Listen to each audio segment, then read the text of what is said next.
Abaana ba Katonda ab'omu muwendo omungi mwasuze mutya obulamu weewaawo embeera abasinga gye tuyitamu ennaku zino tewoomesa nnakabululu, naye mu Mukama waffe tuli bawanguzi n'okukirawo. Njagala okubakulisa mu kwota yaffe ey'okubiri gye tukubye amabega gye twamalako sabbiiti ewedde. Mwebale bannange, mwebale ekirabo eky'omuyiika kye mwawaayo okuwagira omulimu gw'enjiri nga twali tuwagira ebbendobendo lya East Central Africa Division. Saba Mukama omukisa gutuuke eri omukono gwonna ogwagaba.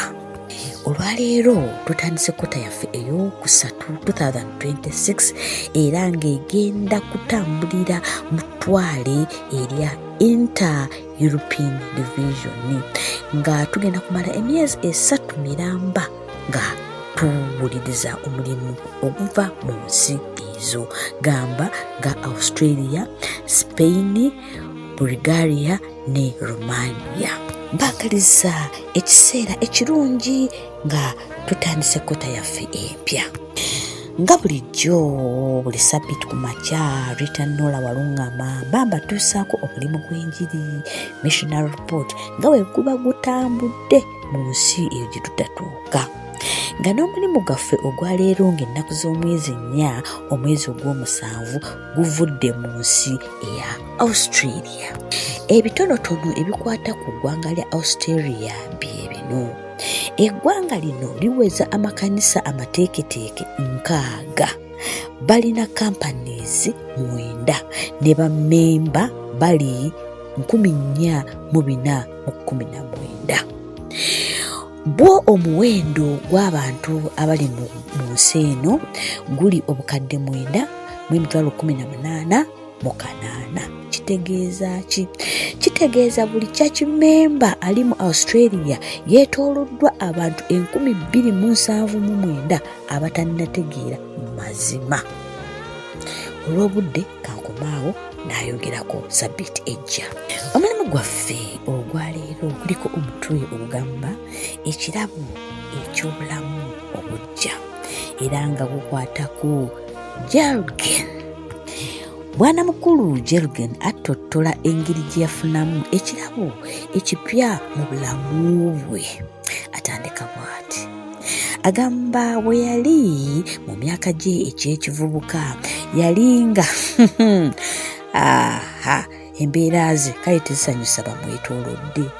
Yakolanga ebintu ebitasaana mu masomero era kino kyamuleetera okugobwanga.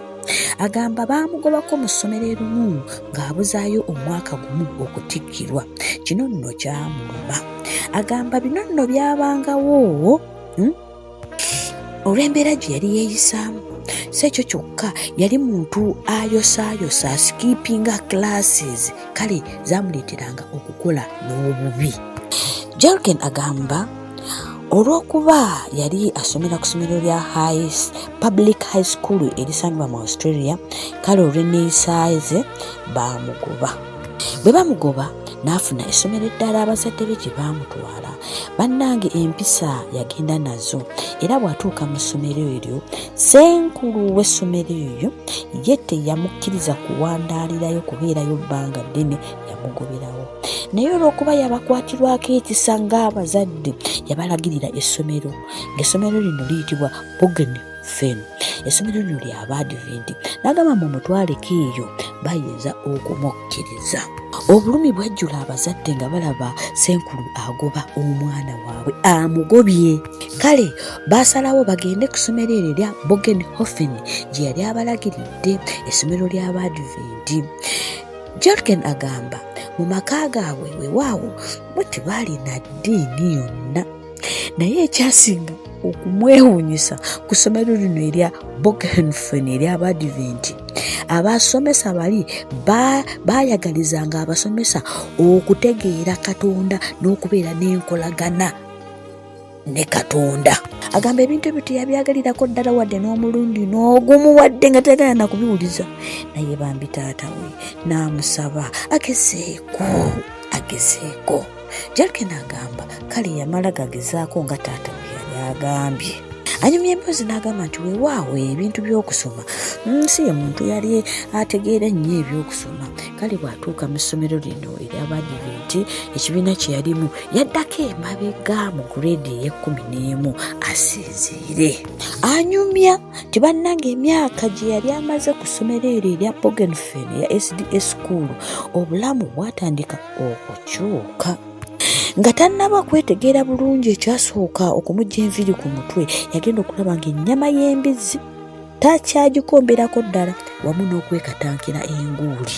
Agamba tamanyi ngeri ki gye kyabaawo naye kyaliwo era kyabaawo.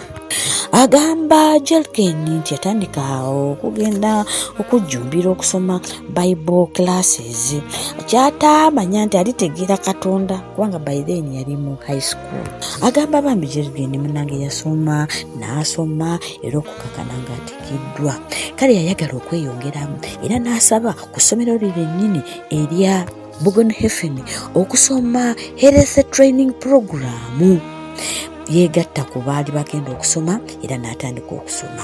Anyumya emboozi nti baba batuuse ku topiki ekwata ku byokulya.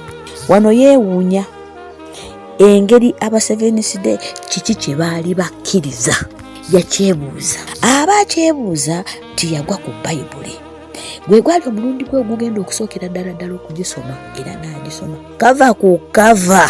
Naye buli we yasoma ate yafunanga bibuuzo. Anti yali tategeera biki byasoma. Jerigana agamba yakyamuwaliriza okugenda mu kiraasi agambeko ba studenti banne bamuyambeko okutegeera bye yali teyasoma, okutegeera bye yali tategeera. Kale bantu babiri, bavubuka babiri bamwegattako ne batandika okuyiganga naye Bayibuli. Baatandikira mu kitabo eky'obunnabbi ekya Danyeri. Nti nga batandise okusoma ekitabo kino ekya Danyeri, Jerigana agamba yeewuunya ebintu bye yasoma byonna nga byali biraga okudda kwa Mukama waffe, bisonga ku kudda kwa Mukama waffe omulundi ogwekubiri. Era wano n'agamba nti ekitabo kimu ekya Bayibuli tekiba ekituufu. Yatandika okugenda ng'ategeera omutonzi eyatonda ensi ne byonna ebigirimu ne biki bye yeetaaga. Agamba nti newankubadde ab'omu maka ge tebaali na nzikiriza yonna, ye nga Jelken yasalawo okusinziira ku ebyo bye yali ategedde okuwa omutima gwe Katonda. Era bannange n'abatizibwa n'okubatizibwa. What do we say? Jelken agamba bannange ng'amaze okubatizibwa bannange ate ab'eŋŋanda tebamufuukira ekizibu, bamumookinga olw'okuba afuuse omukristaayo. Naye nti newankubadde byonna baabikola, agamba ate munnange oluvannyuma bo bennyini baagenda mpola mpola balaba enkyukakyuka ya Yesu eyali mu bulamu bwa Jelken. Bannange ate tebaakyusa endowooza yaabwe ne batandika okulaba nga mukyufu. Ate wano ye taata agamba teyejjusa wadde n'omulundi n'ogumu okutwala mutabani we ku ssomero lya Bougainville erya SDA. Era amawulire amalungi w'ensomera bino, Jelken agamba maama we yeegatta ku kibiina ky'abayizi ba Bayibuli mu SDA Church. Tugamba tutya? Atugamba Jelken nti aweza kati emyaka 36. Yeebaza bwebaza okusomera mu ssomero lya SDA. Agamba nti bwe yali akyali omuyizi yali tamanyi bulungi bukirimu okusomera mu ssomero lya SDA, kati lwakiraba. Yeebaza okusomera mu ssomero eryo eryakyusa obulamu bwe. Musanyufu nnyo ekirowoozo. Abaana bo, omwana wo asomera wa? Wali omugezezaako mu ssomero ly'Abadiventi?